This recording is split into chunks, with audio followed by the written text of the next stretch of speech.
शहर की सबसे चमचमाती हवेली में रहती थी आराधना सिंह। उसके पिता का नाम ही काफी था। सिंह इंडस्ट्रीज के मालिक, करोड़ों की दौलत, शहर के सबसे बड़े बिजनेसमैन। आराधना के लिए दुनिया दो हिस्सों में बटी थी। एक तरफ वो खुद, उसकी लग्जरी कारें, डिजाइनर कपड़े और उसका अहंकार। दूसरी तरफ बाकी सब, जो उसकी नज़र में नीच, गंदे, बेकार थे। कॉलेज में उसका नाम था क्वीन आराधना, लेकिन पीठ पीछे सब उसे शैतान की शहजादी कहते थे। कोई हिम्मत नहीं करता था उसके सामने आवाज उठाने की। जो कभी कोशिश करता, उसकी जिंदगी कॉलेज से लेकर घर तक नर्क बन जाती। एक दिन कॉलेज के कैंटीन में हुआ ये वाकया। एक गरीब छात्रा, नाम था काव्या, सिर्फ एक फीकी सी सलवार कमीज, पुराने जूते और किताबों से भरा झोला। वो चुपचाप अपनी थाली में 2 रोटी और थोड़ी सब्जी लेकर बैठी थी। आराधना अपनी गर्ल्स गैंग के साथ आई, हंसती चिल्लाती जैसे पूरा कैंटीन उनका महल हो। आराधना की नजर काव्या पर पड़ी। अरे ये क्या, कचरा तो कैंटीन के बाहर रखा जाता है ना। सब हंस पड़े। काव्या ने सिर नीचे करके खाना खाना जारी रखा। आराधना को ये चुप्पी और भी खटकी। वो काव्या के पास गई, उसकी थाली को एक झटके से उलट दिया। ऐसे गंदे हाथों से खाना मत खाया करो, मेरा मूड खराब हो जाता है। पूरी कैंटीन सन्नाटे में डूब गई। काव्या की आंखों में आंसू थे, लेकिन उसमें कुछ नहीं कहा। बस धीरे से उठी, थाली उठाई और बाहर चली गई।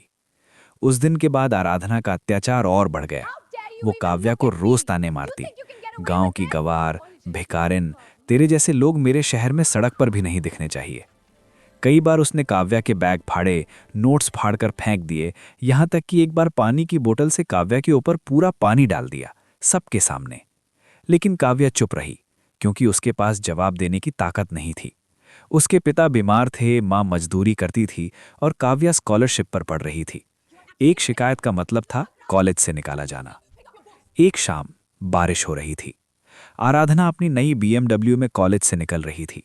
रास्ते में उसने देखा काव्या साइकिल पर जा रही थी, भीग रही थी, किताबें सीने से लगाए हुए।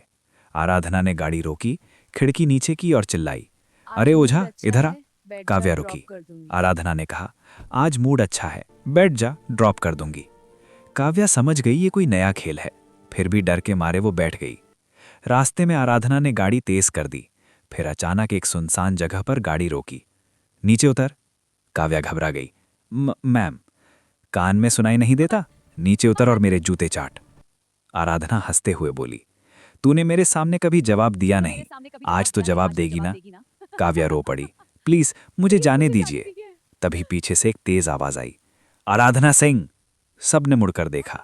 एक मध्यम आयु का आदमी खड़ा था, कपड़े साधारण, लेकिन आंखों में ऐसी तेजी कि आराधना भी एक पल के लिए सिहर गई। वो आदमी काव्या के पास आया, उसका हाथ थामा। बेटी, चुप क्यों हो? काव्या रोते हुए बोली, पापा। आराधना हंसी। अरे वाह, ये तुम्हारा पापा है? वो मजदूर जो मेरे पापा की फैक्ट्री में झाड़ू लगाता है?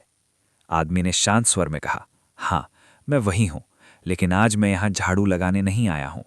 आज मैं यहां अपनी बेटी को इंसाफ दिलाने आया हूं। आराधना ने फोन निकाला। देख लो, एक कॉल में तुम्हारी दोनों की नौकरी और बेटी की पढ़ाई खत्म। आदमी मुस्कुराया। तुम्हारे पिता को फोन करो, बताओ उन्हें कि आज तुम्हारी बेटी ने उनके सबसे बड़े शेयर होल्डर की बेटी के साथ क्या किया। आराधना ठिठक गई। क्या बकवास कर रहे हो? आदमी ने जेब से एक कार्ड निकाला और आराधना के सामने रख दिया। Kavya Sharma, managing director, Sharma group of companies, और नीचे लिखा था 51% शेयर होल्डर, सिंह इंडस्ट्रीज। आराधना का चेहरा सफेद पड़ गया, उसके हाथ से फोन गिर गया। आदमी ने कहा, तुम्हारे पिता ने 5 साल पहले हमारी कंपनी से बहुत बड़ा लोन लिया था। जब वो लोन नहीं चुका पाए तो मैंने शेयर खरीद लिए। आज हम तुम्हारे पिता के मालिक हैं, और तुम मेरी बेटी के सामने घुटनों पर बैठकर माफी मांगोगी। बारिश और तेज हो गई। आराधना कांप रही थी। उसके सारे अहंकार, सारी शान, सारी ताकत एक पल में पानी की तरह बह गई। काव्या ने पिता की तरफ देखा। पापा, बस कर दीजिए। फिर आराधना की तरफ मुड़ी। मुझे तुमसे नफरत नहीं है, मुझे सिर्फ दुख है कि तुमने कभी इंसानियत को नहीं समझा। जाओ। आराधना वहीं धराशाही हो गई। बारिश में भीगते हुए घुटनों पर बैठकर रोने लगी। पहली बार सच में रोने लगी। कुछ महीनों बाद आराधना कॉलेज में दिखी तो लोग फिर से फुसफुसाए, लेकिन इस बार वो अलग थी।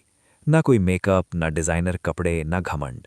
बस एक साधारण लड़की जिसकी आंखों में शर्म और पछतावा था।